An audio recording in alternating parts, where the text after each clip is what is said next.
Os desastres de Sofia.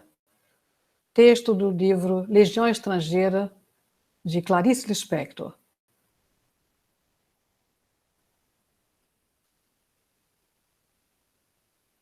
Qualquer que tivesse sido o seu trabalho anterior, ele o abandonara, mudara de profissão e passara apenas a ensinar no curso primário.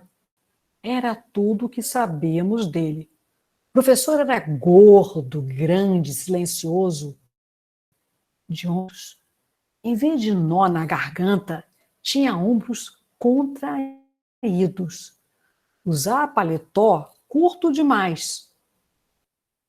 Óculos sem aro, com um fio de ouro em cima do nariz grosso e romano.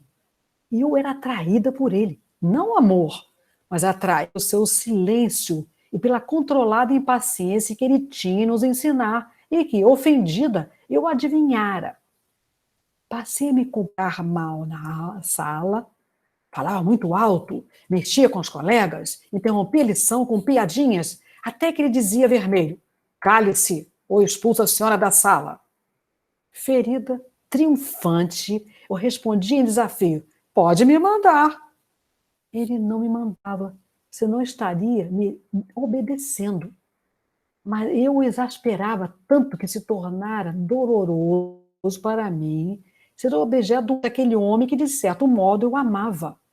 Não o amava como mulher que seria um dia. Amava-o como uma criança que tenta desastradamente ser um adulto, com a cólera de que ainda não foi covarde, e vê um homem forte de ombros tão curvos. Ele me irritava. De noite, antes de dormir, ele me irritava. Eu tinha 9 anos e pouco, dura idade como talo não quer begônia. Eu espicaçava, e ao conseguir exacerbá-lo, sentia na boca, em glória de martírio, a acidez insuportável da begônia quando é esmagada entre os dentes, e roía as unhas, exultante. De manhã, ao atravessar os portões da escola, pura como ia com o meu café com leite e a cara lavada, era um choque deparar em carne e osso com um homem que me fizera devanear por um abismal minuto antes de dormir. Em superfície de tempo, foram um minuto apenas, mas em profundidade eram velhos séculos de escuríssima doçura. De manhã, como se eu não tivesse contado com a existência real daquele que desencadeara meus negros sonhos de amor, de manhã, diante do homem grande, com seu paletó curto, em choque, eu era jogada na vergonha, na perplexidade, na assustadora esperança. A esperança era o meu pecado maior. Cada dia renovava-se a mesquinha luta que eu encetara pela salvação daquele homem. Eu queria o seu bem, e em resposta, ele me odiava. Contundida, eu me tornara o seu demônio e tormento, símbolo do inferno que devia ser para ele ensinar aquela turma risonha de desinteressados. Tornara-se um prazer já terrível o de não deixá-lo em paz. O jogo, como sempre, me fascinava, sem saber que eu obedecia a velhas tradições, mas com uma sabedoria com que os ruins já nascem. Aqueles ruins que roem as unhas de espanto, sem saber que obedecia a uma das coisas que mais acontecem no mundo. Eu estava sendo a prostituta e ele o santo. Não, talvez não seja isso. As palavras me antecedem e ultrapassam. Elas me tentam e me modificam. E se não tomo cuidado, será tarde demais. As coisas serão ditas sem eu as ter dito. Ou, pelo menos, não era apenas isso. Meu e-mail veio de que um tapete é feito de tantos fios que não posso me resignar e seguir um fio só. Meu enredamento vem de que uma história é feita de muitas histórias. E nem todas posso contar. Uma palavra mais verdadeira poderia, de eco em eco, fazer desabar pelo despenhadeiro as minhas altas geleiras. Assim, pois, não falarei mais no sorvedouro que havia em mim enquanto eu devaneava antes de adormecer. Senão, eu mesmo terminarei pensando que era apenas uma macia voragem o que me pelia para ele, esquecendo minha desesperada abnegação. Eu me tornara a sua sedutora, dever que ninguém me pusera. Era de se lamentar que tivesse caído em minhas mãos a tarefa de salvá-lo pela tentação, pois de todos os adultos e crianças daquele tempo, eu era provavelmente a menos indicada. Essa não é flor que se cheire, como dizia nossa empregada. Mas era como se, sozinha, com um alpinista paralisado pelo terror do precipício, eu, por mais inábil que fosse, não pudesse não tentar ajudá-la a descer. O professor tivera a falta de sorte de ter sido logo a mais imprudente quem ficara sozinha com ele nos seus ermos. Por mais arriscado que fosse o meu lado, eu era obrigada a arrastá-lo para o meu lado, pois o dele era mortal. Era o que eu fazia, como uma criança importuna, puxo uma grande pela aba do paletó. Ele não olhava para trás, não perguntava o que eu queria, e livrava-se de mim com um safanão.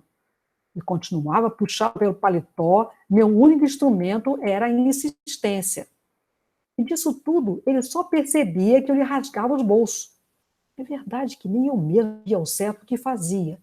Minha vida com o professor era invisível. Mas eu sentia que meu papel era ruim e perigoso. Impelia-me a voracidade por uma vida real que tardava. E pior, que inábil, eu também tinha gosto em rasgar os bolsos. Doaria o que eu era, porque só ele sabia do que me fizera e para o quê. Eu me deixava, pois, ser matéria dele. A matéria de Deus era a minha única bondade e a fonte do nascente misticismo. Não o misticismo por ele, mas pela matéria dele, mas pela vida crua e cheia de prazeres. Eu era uma adoradora. Aceitava a vastidão que eu não conhecia e que ela me confiava toda, com segredos de confessionário. Seria para as escuridões da ignorância que eu seduzia o professor? E com um ardor freira na cela? Freira alegre e monstruosa. Ai de mim! Nem disso eu poderia me vangloriar. Na classe, todos nós éramos igualmente monstruosos e suaves, ávida matéria de Deus. Você me comovia os seus gordos ombros contraídos, sozinho apertado. Minhas gargalhadas só conseguiam fazer com que ele, fingindo a que custo me esquecer, mais contraído ficasse de todo autocontrole. A antipatia que esse homem sentia por mim era tão forte que eu me detestava. Até que meus risos foram definitivamente substituindo minha delicadeza impossível. Aprender, eu não aprendia naquelas aulas. O jogo de tornar infeliz já me tomara demais, suportando com desenvolta amargura as minhas pernas compridas e os sapatos sempre cambaios, humilhada por não ser uma flor e, sobretudo, torturada por uma infância enorme que eu temia nunca chegar a um fim. Mas infeliz eu o tornava e sacudia com altivez a minha única riqueza, os cabelos escorridos que eu planejara ficarem um dia bonitos com permanente, e que, por conta do futuro, eu já exercitava, sacudindo-os. Estudar eu não estudava. Confiava na minha avaliação sempre bem-sucedida, que também ela, o professor, tomava como mais uma provocação da menina odiosa. Nisso ele não tinha razão. A verdade é que não me sobrava tempo para estudar. As alegrias me ocupavam. Ficar atenta me tomava dias e dias. Havia os livros de história que eu lia roendo de paixão, as unhas até o sabugo. Nos meus primeiros êxtases de tristeza, refinamento, que eu já descobrira, havia meninos que eu escolhera e que não me haviam escolhido. Eu perdia horas de sofrimento porque eles e mais outras horas de sofrimento aceitando-os com ternura, pois o homem era meu rei da criação. Eu me ocupava com medo de esperar, sem falar que estava permanentemente ocupada em querer e não querer ser o que eu era. Decidia por qual de mim. Toda eu é que não podia. Ter nascido era cheio de erros a corrigir. Não era para errar o professor que eu não estudava. Só tinha tempo de crescer. O que eu fazia para todos os lados, com uma falta de graça que mais parecia o resultado de um erro de cálculo. As pernas não combinavam com os olhos e a boca era emocionada enquanto as mãos se esgalhavam sujas. Na minha pressa, eu crescia sem saber para onde. O fato de um retrato da época me revelar, ao contrário, uma menina bem plantada, selvagem, suave, com olhos pensativos embaixo da franja pesada. Esse retrato real não me desmente. Só faz revelar uma fantasmagórica estranha, que eu não compreendia se fosse a sua mãe. Só muito depois, tendo finalmente me organizado em corpo e sentindo-me fundamentalmente mais garantida, pude me aventurar e estudar um pouco. Antes, porém, eu não podia me arriscar a aprender. Não queria me disturbar. Tomava intuitivo cuidado com o que eu era, já que eu não sabia o que era, e com vaidade cultivava a integridade da ignorância. O professor não ter chegado a ver aquilo e que 4 anos depois, inesperadamente, eu me tornaria. Aos 13 anos, de mãos limpas, banho tomado, toda composta e bonitinha, ele me teria visto como um cromo de Natal à varanda de um sobrado. Mas, em vez disso, passara embaixo, amiguinho meu, gritando alto meu nome, sem perceber que eu já não era mais um moleque, e sim uma jovem digna, cujo nome não pode mais ser berrado pelas calçadas de uma cidade. Que é? Indaguei do intruso com maior frieza. Recebi, então, como resposta gritada, a notícia de que o professor morrera branca, de olhos muito abertos, e olhar a rua vertiginosa a meus pés. Minha contura quebrada como a de uma boneca partida. Voltando a 4 anos atrás. Foi talvez por tudo que contei, misturado em conjunto, que escrevi a composição que o professor mandara. Ponto de desenlace dessa história e começo de outras. Ou foi apenas por pressa de acabar, de qualquer modo, o dever para poder brincar no parque. Vou contar uma história, disse ele, e vocês façam a composição, mas usando as palavras de vocês. Quem for acabando não precisa esperar pela sineta, já pode ir para o recreio. O que ele contou? Um homem muito pobre sonhara que descobrira um tesouro e ficara muito rico. Acordando, arrumar a sua trouxa, sair em busca do tesouro. Andar o mundo inteiro e continuava sem achar o tesouro. Cansado, voltara para a sua pobre casa, pobre casinha, e como não tinha o que comer, começara a plantar no seu pobre quintal. Tanto plantara, tanto colhera, tanto começara a vender, que terminara ficando muito rico. Ouvi com um ar de desprezo, ostensivamente brincando com o lápis, como se quisesse deixar claro que suas histórias não me ludibriavam e que eu bem sabia quem ele era. Ele contara sem olhar uma só vez para mim. É que na falta de jeito de amá-lo e no gosto de persegui-lo, eu também o acossava com o olhar. A tudo que ele dizia, eu respondia com um simples olhar direto, do qual ninguém em sã consciência poderia me acusar. Era um olhar que eu tornava bem límpido e angélico, muito aberto, como o da candidez olhando o crime. E conseguia sempre o mesmo resultado. Com perturbação, ele evitava meus olhos, começando a gaguejar, o que me enchia de um poder que me amaldiçoava, de piedade. E, por sua vez, me irritava. Irritava-me que ele obrigasse uma porcaria de criança a compreender um homem. Eram quase 10 horas da manhã. Em breve soaria a sineta do recreio. Aquele meu colégio, alugado dentro de um dos parques da cidade, tinha o maior campo de recreio que já vi. Era tão bonito para mim como seria para um esquilo ou um cavalo.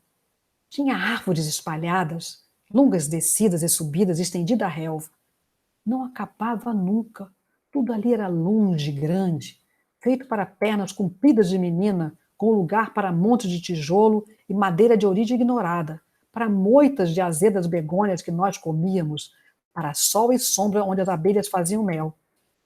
Lá cabia um ar livre imenso, e tudo fora vivido por nós. Já tínhamos rolado de cada declive, intensamente cochichado atrás de cada monte de tijolo, comido de várias flores, e em todos os troncos havíamos a canivete gravado datas, doces nomes feios e corações transpassados por flechas. Meninos e meninas ali faziam o seu mel. Eu estava no fim da composição, e o cheiro das sombras escondidas já me chamava. Apressei-me. Como eu só sabia usar minhas próprias palavras, escrever era simples. Apressava-me também o desejo de ser a primeira a atravessar a sala. O professor terminara por me isolar em quarentena na última carteira e entregar-lhe insolente a composição, demonstrando-lhe assim minha rapidez, qualidade que me parecia essencial para se viver e que, eu tinha certeza, o professor só podia admirar. Entreguei-lhe o caderno e ele o recebeu sem ao menos me olhar. Pela entrada, sem um elogio pela minha velocidade, saí pulando para o grande parque. A história que eu transcrevera em minhas próprias palavras era igual à que ele contara. Só que naquela época eu estava começando a tirar a moral das histórias. O que se me santificava mais tarde ameaçaria sufocar-me em rigidez. Com alguma faceirice, pois, havia acrescentado as frases finais, frases que horas depois eu lia e relia para ver o que nelas haveria de tão poderoso a ponto de enfim ter provocado o homem de um modo como eu própria não conseguira até então. Provavelmente o que o professor quisera deixar implícito na sua história triste é que o trabalho árduo era o único modo de se chegar a ter fortuna. Mas, levianamente, eu concluíra pela moral oposta. Alguma coisa sobre o tesouro que se disfarça, que está onde menos se espera, que é só descobrir. Acho que falei em sujos quintais com tesouros. Já não me lembro. Não sei se foi exatamente isso. Não consigo imaginar com que palavras de criança teriam exposto um sentimento simples, mas que se torna pensamento complicado. Suponho que, arbitrariamente, contrariando o sentido real da história, eu, de algum modo, já me prometia por escrito que o ócio, mais que o trabalho, me daria as grandes recompensas gratuitas, as únicas a que eu aspirava. É possível também que já, então, meu tema de vida fosse a irrazoável esperança e que eu já tivesse iniciado a minha grande obstinação. Eu daria tudo o que era meu por nada, mas queria que tudo me fosse dado por nada.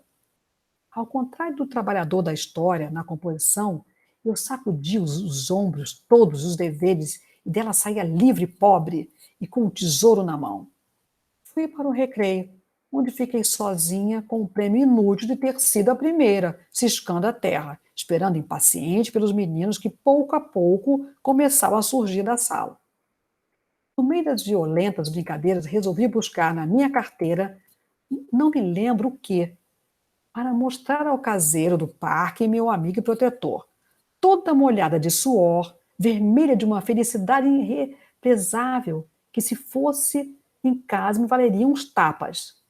Voei em direção à sala de aula, atravessei correndo, e tão estabanada que não vi o professor afolhear os cadernos empilhados sobre a mesa, já tendo na mão a coisa que eu fora buscar, iniciando outra corrida de volta.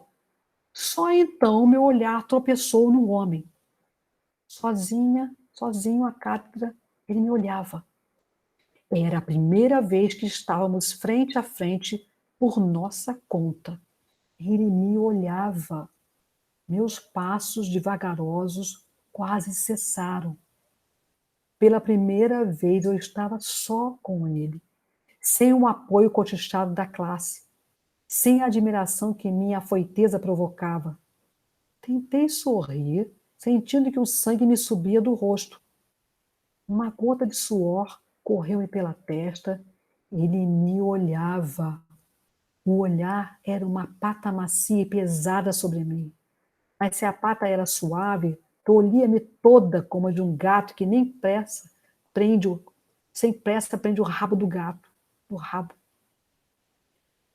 A gota de suor foi descendo pela raiz, pela boca, dividindo ao meio o meu sorriso. Apenas isso. Sem uma expressão no olhar, ele me olhava. Comecei a coxear a parede de olhos baixos, prendendo-me toda a meu sorriso, o único traço de um rosto que já perdera os contornos. Nunca havia percebido como era comprida a sala de aula. Só agora, ao lento passo do medo, eu vi o seu tamanho real. Nem a minha falta de tempo me deixara perceber até então Como eram austeras e altas as paredes. E duras. Eu sentia a parede dura na palma da mão. Um pesadelo do qual o sorrir fazia parte, eu mal acreditava poder alcançar o âmbito da porta, de onde eu correria, como eu correria, a me refugiar no meio dos meus iguais, as crianças. Além de me concentrar no sorriso, meu zelo minucioso é o de não fazer barulho com os pés. E assim eu aderi à natureza íntima de um perigo do qual tudo ou mais eu desconhecia. Foi num arrepio que me adivinhei que, de repente, como no espelho, uma coisa úmida se encostando à parede, avançando devagar na ponta dos pés e com um sorriso cada vez mais intenso. Meu sorriso cristalizara a sala em silêncio, e mesmo os ruídos que vinham do parque escorriam pelo lado de fora do silêncio. Cheguei finalmente à porta e o coração imprudente pôs-se a bater alto demais, sob o risco de acordar o gigantesco mundo que dormia. Foi quando ouvi o meu nome. De súbito, pregada ao chão, com a boca seca, ali fiquei de costas para ele, sem coragem de me voltar. A brisa que vinha pela porta acabou de secar o suor do corpo. Virei-me devagar, contendo dentro dos punhos cerrados o impulso de correr. Ao som de meu nome, a sala se deshipnotizara. E bem devagar vi o professor todo inteiro. Bem devagar vi que o professor era muito grande e muito feio, e que ele era o homem de minha vida. O novo e grande medo. Pequena, sonâmbula, sozinha, diante daquilo a que minha fatal liberdade finalmente me levara. Meu sorriso, tudo que sobrara de um rosto, também se apagara. Eu era 2 pés endurecidos no chão e um coração que de tão vazio parecia morrer de sede. Ali fiquei, fora do alcance do homem. Meu coração morria de sede, sim, meu coração morria de sede. Calmo, como antes de friamente matar, ele disse: chegue mais perto. Como é que um homem se vingava? Eu ia receber de volta, em pleno rosto, a bola de mundo que eu mesmo lhe jogara, que nem por isso me era conhecida. Ia receber de volta uma realidade que não teria existido se eu não a tivesse temerariamente adivinhado e assim lhe dado vida. Até que ponto aquele homem, monte de compacta tristeza, era também monte de fúria? Mas meu passado era agora tarde demais. Um arrependimento estoico manteve ereta a minha cabeça. Pela primeira vez, a ignorância, que até então fora o meu grande guia, desamparava-me. Meu pai estava no trabalho, minha mãe morrera há anos. Eu era o único eu. Pegue o seu caderno, acrescentou ele. A surpresa me fez subitamente olhá-lo. É só isso, então? O alívio inesperado foi quase mais chocante que o meu susto anterior. Avancei um passo, estendi a mão gaguejante. Mas o professor ficou imóvel e não entregou o caderno. Para minha súbita tortura, sem me desfitar, foi tirando lentamente os óculos e olhou-me com olhos nus que tinham muitos cílios. Eu nunca tinha visto seus olhos, que com as inúmeras pestanas pareciam 2 baratas doces. Ele me olhava e eu não soube como existia na frente de um homem. Disfarcei olhando o teto, o chão, as paredes e mantinha a mão ainda estendida porque não sabia como recolhê-la. Ele me olhava manso, curioso, com os olhos despenteados, como se tivesse acordado. Iria ele me amansar com mão inesperada? Ou exigir que eu me ajoelhasse e pedisse perdão? Meu fio de esperança era que ele não soubesse o que eu tinha feito, assim como eu mesma já não sabia na verdade. Eu nunca soubera. Como é que lhe veio a ideia do tesouro que se disfarça? Que tesouro? Murmurei, atoleimada. Ficamos nos fitando em silêncio. Ah, o tesouro? Precipitei-me de repente, mesmo sem entender, ansiosa por admitir qualquer falta, implorando-lhe que meu castigo consistisse apenas em sofrer para sempre de culpa, que a tortura eterna fosse a minha punição, mas nunca essa vida desconhecida. O tesouro que está escondido onde menos se espera, que é só descobrir, Quem lhe disse isso? O homem enlouqueceu, pensei, pois que tinha a ver o tesouro com aquilo tudo. Atônita, sem compreender, e caminhando de inesperado a inesperado, pressenti, no entanto, um terreno menos perigoso. Nas minhas corridas, eu aprendera a me levantar das quedas, mesmo quando mancava, e me refiz logo. Foi a composição do tesouro. Esse, então, deve ter sido o meu erro.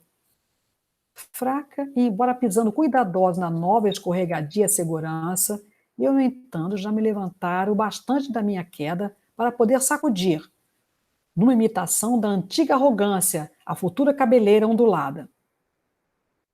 Ninguém, ora, respondi mancando. Eu mesmo inventei, disse trêmula, mas já recomeçando a cintilar. Sou ficar aliviada por ter alguma coisa, enfim, concreta com que lhe dar. Começava, no entanto, a me dar conta de algo muito pior, a súbita falta de raiva nele.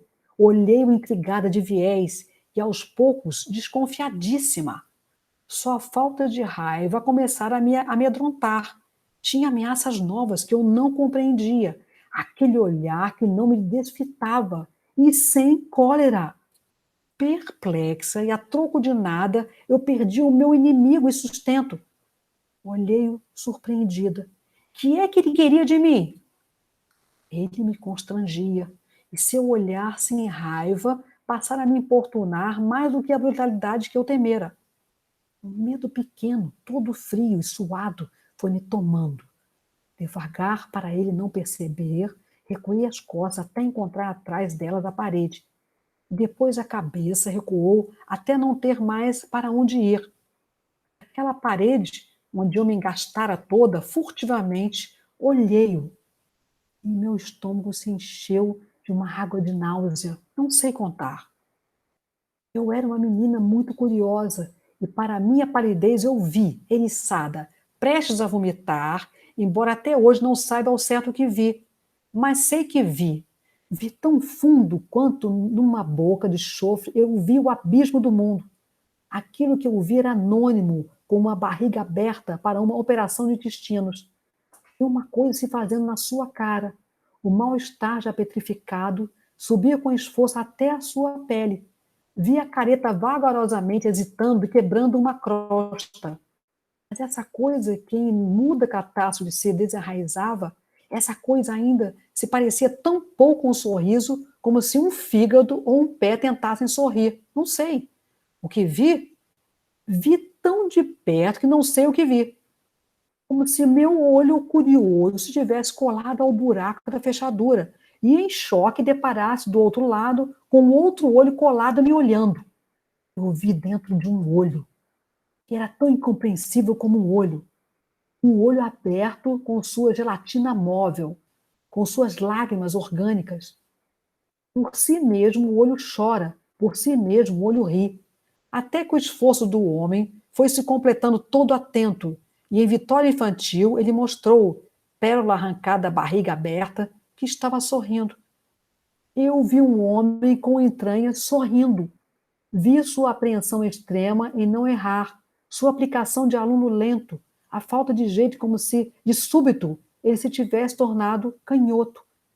Sem entender, eu sabia que pediam de mim que eu recebesse a entrega dele e de sua barriga aberta, e que eu recebesse o seu peso de homem. Minhas costas forçaram desesperadamente a parede. Recuei. Era cedo demais para eu ver tanto. Era cedo demais para eu ver como nasce a vida. Vida nascendo era tão mais sangrento do que morrer. Morrer é ininterrupto, mas ver matéria inerte lentamente tentar se erguer como um grande morto-vivo, ver a esperança me aterrorizava, ver a vida me embrulhava o estômago. Estavam pedindo demais de minha coragem só porque eu era corajosa. Pediam minha força só porque eu era forte. Mas e eu? Gritei 10 anos depois por motivos de amor perdido. Quem verá jamais a minha fraqueza? Eu olhava surpreendida e para sempre não soube o que vi. O que eu vira poderia cegar os curiosos. Então ele disse, usando pela primeira vez o sorriso que aprenderam: sua composição de tesouro está tão bonita, o tesouro que é só descobrir. Você, ele nada acrescentou por um momento, Prescrutou-me, suave, indiscreto, tão meu íntimo como se fosse o meu coração. Você é uma menina muito engraçada, disse afinal. Foi a primeira vergonha real de minha vida. Abaixei os olhos, sem poder sustentar o olhar indefeso daquele homem a quem eu enganara. Sim, minha impressão era de que, apesar de sua raiva, ele de algum modo havia confiado em mim e que então eu o enganara com a lorota do tesouro. Naquele tempo eu pensava que tudo o que se inventa é mentira, e somente a consciência atormentada do pecado me redimia do vício. Abaixei os olhos com vergonha. Preferia sua cólera antiga, que me ajudara na minha luta contra mim mesma, pois coroava de insucesso os meus métodos, e talvez terminasse um dia me corrigindo. Eu não queria era esse agradecimento, que não só era a minha pior punição, por eu não merecê-lo, como vim encorajar minha vida errada, que eu tanto temia. Ver errado me atraía. Eu bem quis lhe avisar que não se acha tesouro à toa, mas olhando-o, desanimei. Faltava-me a coragem de desiludi-lo. Já me habituara a proteger a alegria dos outros, a de meu pai, por exemplo, que era mais prevenido que eu. Mas como me foi difícil engolir a seco essa alegria que tão irresponsavelmente eu causara. Ele parecia um mendigo que agradecesse o prato de comida sem perceber que lhe haviam dado carne estragada. O sangue me subira ao rosto, agora tão quente que pensei estar com os olhos injetados, enquanto ele, provavelmente, em novo engano, devia pensar que eu corara de prazer ao elogio. Naquela mesma noite, aquilo tudo se transformaria em incorrigível crise de vômitos, que manteria acesas todas as luzes de minha casa. Você?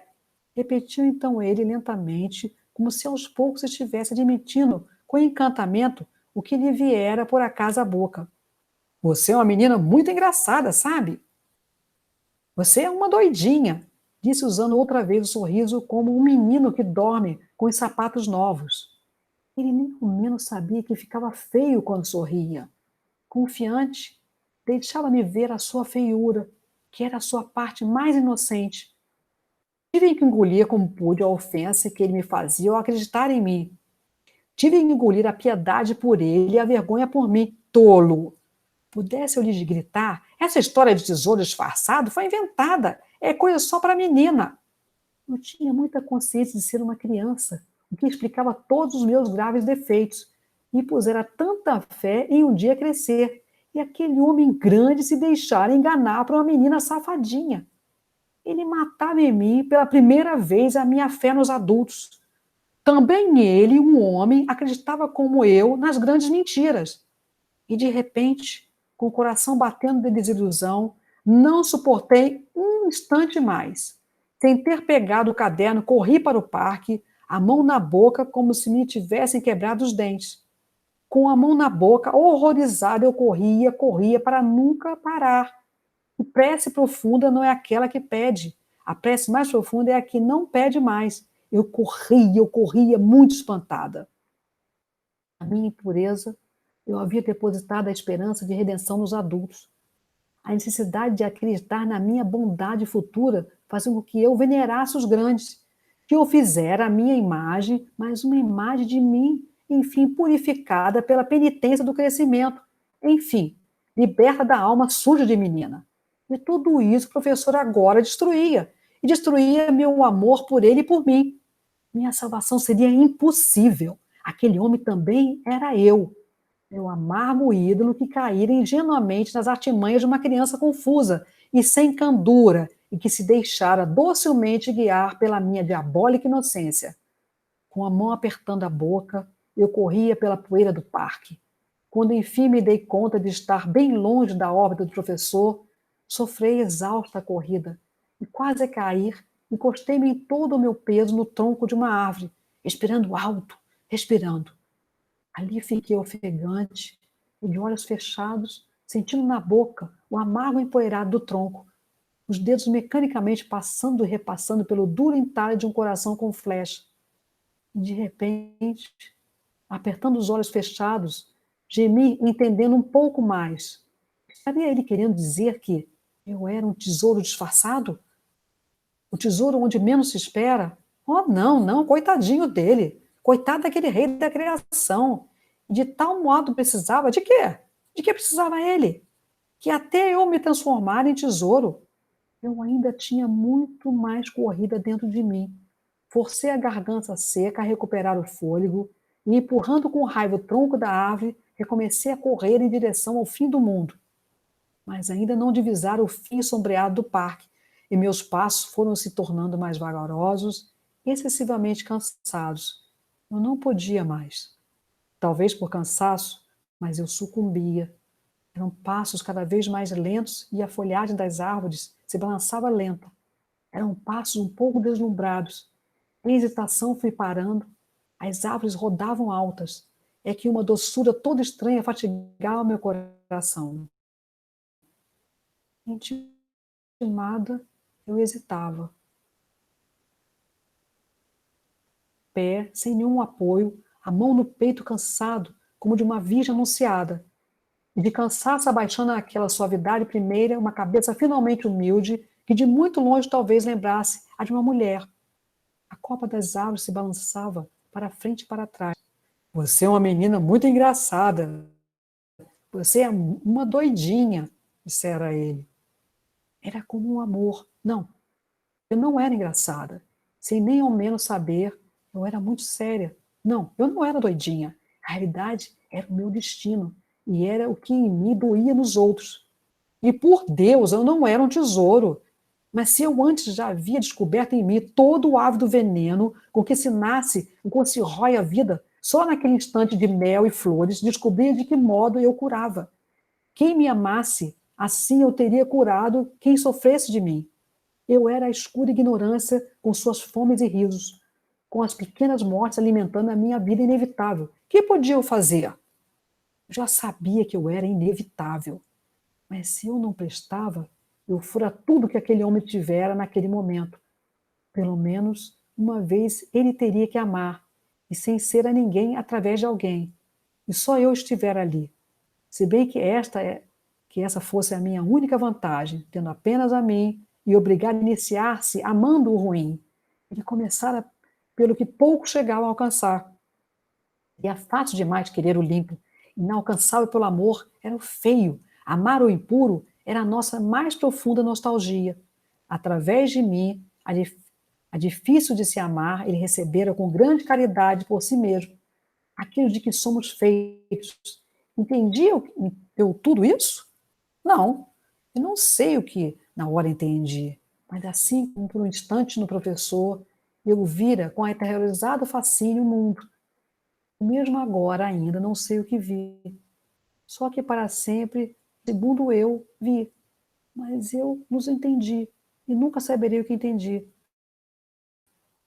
Nunca saberei o que eu entendo. O que quer que eu tenha, entendo como um choque de doçura, entendido pela minha ignorância.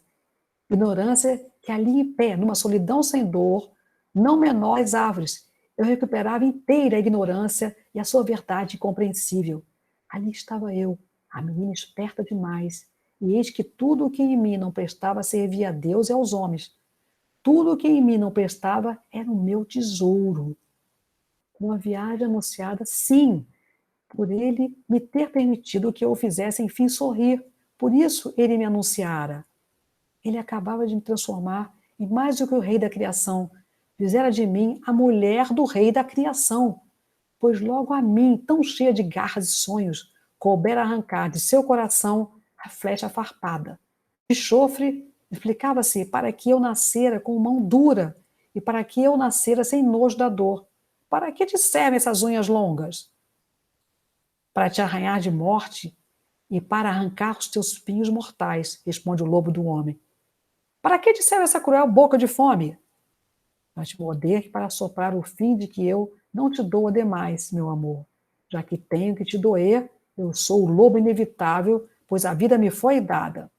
E para que te servem essas mãos que ardem e prendem? Para ficarmos de mãos dadas, pois preciso tanto, tanto, uivavam os lobos, e olharam intimidados as próprias garras antes de se aconchegarem um no outro para amar e dormir. E foi assim que no grande parque do colégio lentamente comecei a aprender a ser amada, suportando o sacrifício de me merecer apenas para suavizar a dor de quem não ama.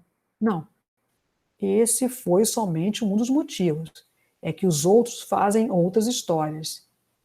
Em algumas foi de meu coração que outras garras cheias de duro amor arrancaram a flecha farpada e sem nojo do meu grito. Fim do conto Desastres de Sofia.